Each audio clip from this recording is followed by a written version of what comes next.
Imagine an employee from the finance team comes to you with concerns another colleague is fraudulently buying alcohol. They've noticed just one invoice for a small purchase of alcohol that has incorrectly been entered on the wrong cost centre. In following up, the officer finds a few more small alcohol purchases against other cost centres. What would you do? This is exactly the scenario faced by the City of Stonington in 2013. And they chose to immediately bring in an external consultant to investigate. After an extensive investigation, investigators found that one employee had defrauded council of more than $600,000. The employee had been keeping his purchases below his financial delegation, so as not to raise suspicion of his manager. The purchase orders had been farmed out across a variety of cost centres, so excessive alcohol purchases were not noticed. He'd then been on-selling the alcohol to help feed his gambling habit. Council moved quickly. The employee was suspended as soon as the fraud was detected, and the police were called. In November 2014, the offender was sentenced to 3 years and 11 months jail, with a non-parole period of 18 months. The Council has now introduced initiatives to help identify and prevent corruption in procurement, and has reinforced the importance of reporting suspicions among staff. Purchasing goods and services and contracting external suppliers are everyday tasks in the public sector. Experiences like the City of Stonington's show just how vulnerable procurement can be to corruption. Certainly, through IBAC's recent investigations and reviews, we've seen how processes can be exploited for personal financial gain. We've also seen how lack of clear processes, combined with inadequate staff training, supervision and oversight, can allow corrupt conduct to continue undetected. From our work, IBAC is able to share our insights on the warning signs that may show procurement processes are being corrupted and public monies misused. The red flags can be visible right from the start of the procurement process, the quote or tender process, and submission stage. There are many signs that an employee is perhaps not doing the right thing.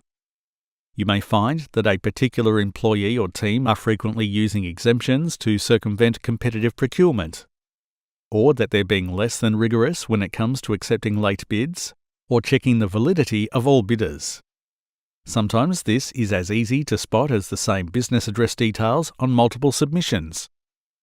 An employee can favour a bidder in many ways, and it may be down to the fact that they are friends or family with the supplier.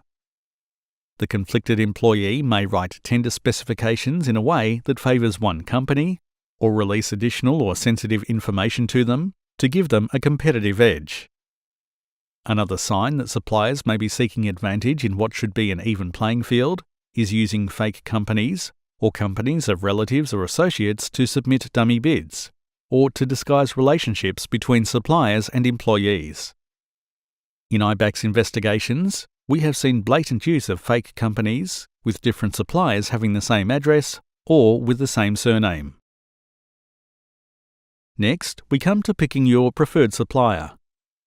Conflicts of interest are an issue throughout the procurement process, and this may be the reason that employees are frequently picking the same suppliers, selecting suppliers with the highest bid, or selecting bids well above the expected cost of the contract.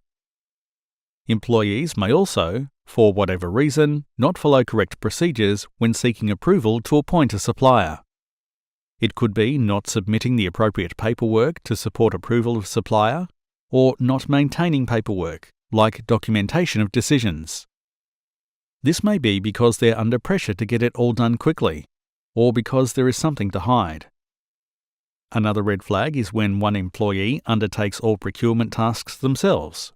For instance, they determine the tender requirements, select the supplier, raise the purchase order, and approves payments. An interesting red flag that a supplier may be suspicious is their hiring of a losing bidder as a subcontractor on the job. Complaints from other bidders about the fairness or otherwise of the tender process can also be a sign that things aren't right. Managing your contract and overseeing delivery and payment is the final step in the procurement process, but there are still corruption vulnerabilities and red flags. A common concern is contract splitting, where employees negotiate with the supplier to split contracts into multiple jobs. This keeps payments within their financial delegations and removes the need for higher sign-off and approval. Additionally, employees may vary contracts following the quote or tender process, taking jobs well above expenditure thresholds. Employees may also raise purchase orders after invoices have been received, or not at all. Invoices should be validated with supporting documentation, such as purchase orders, to ensure that payments are for legitimate goods and services. Creating a purchase order after receiving an invoice negates the effectiveness of this control. From the supplier side, the quality of invoices tells a detailed story. Suppliers may submit false, inflated, or duplicate invoices. Invoices with insufficient detail or obvious mistakes can be a suspicious sign. Electronic payment systems should be able to pick up duplicate invoices. Of course, a sure sign you're not getting value for money is not actually getting the goods or service you paid for. Alternatively, the job may be so poor, you actually get complaints from staff or the community about the low standard that was delivered. More detailed information on the red flags and specific control measures for public sector agencies to mitigate those risks is available at ibac.vic.gov.au. In general, public sector agencies should ensure there are clear policies and procedures in place that govern procurement of goods and services. Those policies and procedures are regularly reviewed. Employees who are involved in procurement receive appropriate training in their accountabilities, including how to identify possible corrupt conduct. Procurement is identified as a corruption risk and is addressed through risk management processes, as well as planned and random auditing. There are clear mechanisms for reporting and suspected corrupt conduct. Whether you're buying office supplies, major equipment, or contracting a consultancy or construction company, it's in everyone's interest that the public sector seek to ensure fair procurement and to build corruption-resistant processes and checks. Billions of dollars in public funds are awarded through a range of contractual and tender arrangements every year. And if our public sector can ensure value for money for Victorian taxpayers and ratepayers, then employees will award contracts as we expect, with integrity and fairness. Agencies will build good reputations as responsible and trusted organisations.